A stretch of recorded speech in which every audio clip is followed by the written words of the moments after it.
Ang pagbasa gikan sa basahon sa Números.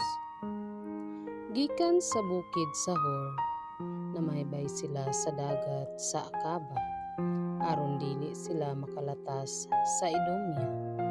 Apan ang mga tao gikabsag pailob samtang nagpanaw sila ug nagbagulbol sila batok sa Dios ug kang Moises. Nagkanayon sila, nganong gipatungas mo man kami gikan sa Ehipto, nganhining kami ngawan. Imo ba kaming pakamation dinhi sa gutom ug sa uhaw? Gipul-an na kami niining pagkaon nga walay lami.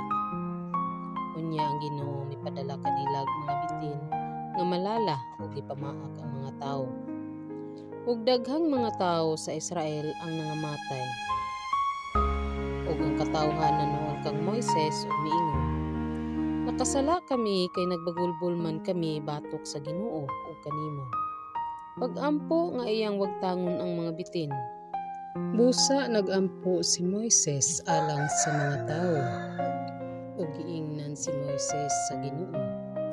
Paghimog bitin nga tumbaga ug ibutang kini sa tumoy sa usa ka tukon.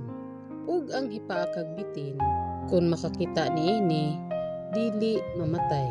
Busa nagbuhat si Moises og bitin nga tumbaga ug gibutang niya kini sa tumoy sa usa ka tukon. Ug kun ang hipaakag bitin mutan-aw sa bitin nga tumbaga, dili siya mamatay. Ang pulong sa Ginoo. Salamat sa Dios.